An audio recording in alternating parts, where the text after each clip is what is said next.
আমার চ্যানেলে একদিনের বর্ধমান ট্যুর হিসাবে দিয়েছিলাম আমি কোথায় গেছিলাম, কোথায় গেলে পরে খুব সহজে বর্ধমান ভিজিট করা যায়। তো অল্প ছোট্ট করে দিয়েছিলাম। তো আমি তখনই বলেছিলাম যে আমার ট্যুরটা সম্পূর্ণ কমপ্লিট হলো না, বর্ধমান ট্যুরটা আমি নেক্সট ভিডিওতে নিয়ে আসবো আমি কোথায় যাই।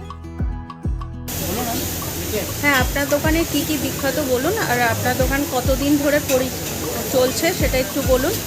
কত দিনের পুরনো সেটা? পুরনো 45 বছর। আচ্ছা, আর এখানে 45 বছর হয়ে গেল। ফেমাস হচ্ছে মোগলাই। আচ্ছা, মানে কি মোগলাই? সিঙ্গেল এগ হয়, ডবল এগ হয়, ডবল এগ চিকেন হয়, আচ্ছা, পনির মোগলাই হয়, ডবল ডিম। একটা বড় এগ চাউমিন নিয়ে যাবে, দোকান ওয়েট করো, দিচ্ছে বানাচ্ছে। আর কি পাওয়া যায়? কাটলেট পাওয়া যায়, ফিশ ফ্রাই পাওয়া যায়, আচ্ছা, চাউমিন রোল সব রকমই পাওয়া যায় ফাস্ট ফুডে। আর তাছাড়া চিকেন ফ্রাইড রাইস যায়। আপনারা কি পার্সেলও করেন? পার্সেল, হ্যাঁ। আচ্ছা, আপনাদের যে এতদিন ধরে পরিচিত সেটা এটা কি দূর দূরান্ত থেকে সবাই আসে? মোটামুটি সবাই আসে অনেক দূর থেকে আসে।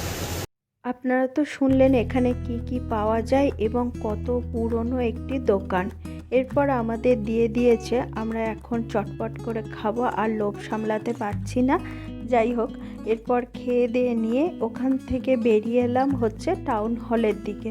তো আমি মাকে বললাম যে চলো একটু টাউন হলটা ঘুরে দেখা যাক, অনেক দিনই তো আসা হয়নি। সচরাচর এখন আর অত আসা হয় না। একটা টাইম ছিল আমি যখন কলেজে পড়তাম তখন এটি ছিল প্রত্যেক দিনের একটা নিত্য সঙ্গীর পথ। তো এখানে এসে আমরা বন্ধুরা মিলে একটু আড্ডা মারতাম, একটু গল্পগুজব করতাম, করে তারপর বাড়ির উদ্দেশ্যে যাত্রা করতাম, যে যার মতো চলে যেতাম। আবার পরের দিন কলেজে আসতাম, কলেজ করে এখানে আড্ডা মারতাম। এটা আমাদের নিত্যদিনের ছিল। তারপর আমরা ওখান থেকে বেরিয়ে এলাম হোয়াইট হাউসের দই নিতে।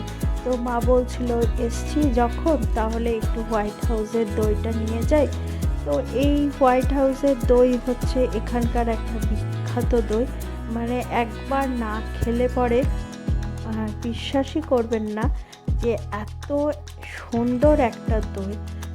তবে জানিয়ে রাখি, এটা চ্যানেল প্রমোশনের জন্য কিন্তু করছি না, এটা আমি আগে যা যা করতাম সেটাই আপনাদের কাছে একটু ভালো লাগাটাকে তুলে ধরলাম। আমার অনেক দিনের পুরনো স্বভাব বলতে পারেন, পুরনো ইচ্ছাটাকে আবার নতুন করে একটু প্রাণ দিলাম। যাই হোক, তারপরে আমরা ট্রেনের সময় ছিল, খানিকটা বাড়ি যাওয়ার জন্য সময় হাতে ছিল। তার জন্য আমরা একটু এই শপিং মল থেকে মা কয়েকটা টুকটাক জিনিস নেবে বলে, তো এটা রাস্তার উপরেই পড়ছে, তো এই জন্য এলাম। এই ট্রেটা দেখে ভালো লাগলো তাই এই ট্রেটা নিয়েছিলাম। আর এগুলো দেখছিলাম কীরকম কি প্রাইস, দেখতে ভালো লাগছিল। তবে এটা আমি নিইনি, আমি ওই ট্রেটাই নিয়েছিলাম। এদিক ওদিক করে ঘুরে একটু তারপর বাড়ি চলে এলাম। আর ভিডিওটা যদি আপনাদের একটু হলেও ভালো লাগে তাহলে একটা লাইক আর সাবস্ক্রাইব করে দেবেন। Thank you. আজকে আসি, দেখা হবে পরের একটি ভিডিওতে। টাটা।